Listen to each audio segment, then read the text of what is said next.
নমস্কার বন্ধুরা, আশা করি আপনারা সবাই ভালো আছেন। মনীষ সাবরা চ্যানেলে আপনাদের সবাইকে স্বাগতম। আজকে আমি আবার একটা নতুন রেসিপি নিয়ে চলে এলাম। আমি আজকে বানাবো ডিমের চপ। তাই আমি একটা ডিম নিয়েছি, একটা 4 টুকরো করেছি। এবার আমি কড়াই তেল দিয়েছি, এর মধ্যে দিয়ে দিচ্ছি পেঁয়াজ। পেঁয়াজ দিয়েছি,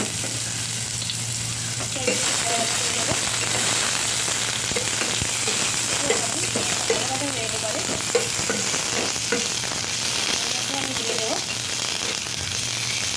আমি দিয়ে দেবো আদা আর একটুখানি রসুন আর কাঁচা লঙ্কা। ঠিক আছে, আমার হালকা ভাজা ভাজা হয়ে এসছে। এরপর আমি দিয়ে দিচ্ছি এটা আদা রসুন আর লঙ্কাটা ভালো করে হালকাভাবে নেড়ে চেড়ে নিচ্ছি।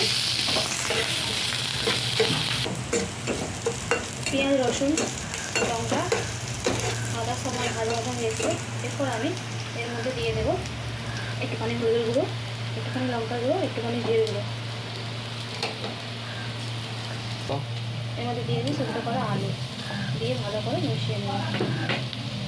ছোটো ছোটো দুটো সেদ্ধ করা আলু দিয়েছি। আর মধ্যে দেবো আমি স্বাদ মতো নুন, দিয়ে ভালো করে এটা মিশিয়ে নেব।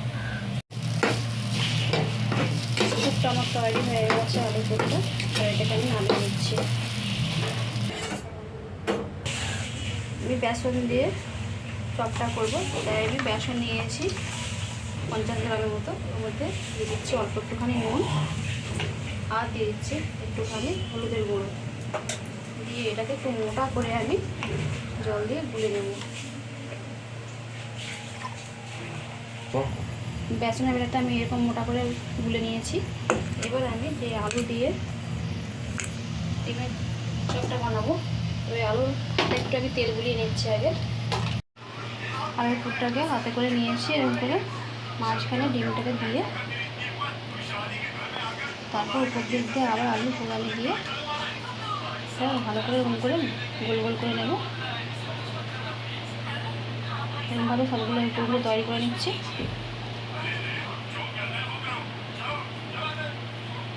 এরকমভাবে আমি আলু দিয়ে ডিমটা পুর তৈরি করে ভরে নিচ্ছি। এবার মোটা করে বেসন গুলেছি, এর মধ্যে ডুবিয়ে তেলে ভেজে নেবো। কড়াই তেল দিয়েছি আমি, তেলটা আমার গরম হয়ে আসছে। এবার একটা একটা করে নিয়ে এরকমভাবে বেসনের মধ্যে ডুবিয়ে তেলের মধ্যে ছেড়ে দেবো, ছেড়ে ভেজে নেবো।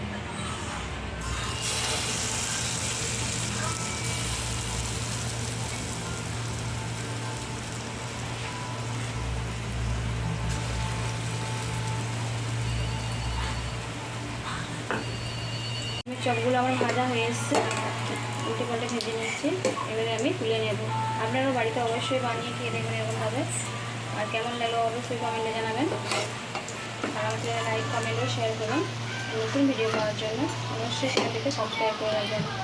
আর এতক্ষণ আমার সাথে থেকে ভিডিও দেখার জন্য অসংখ্য ধন্যবাদ।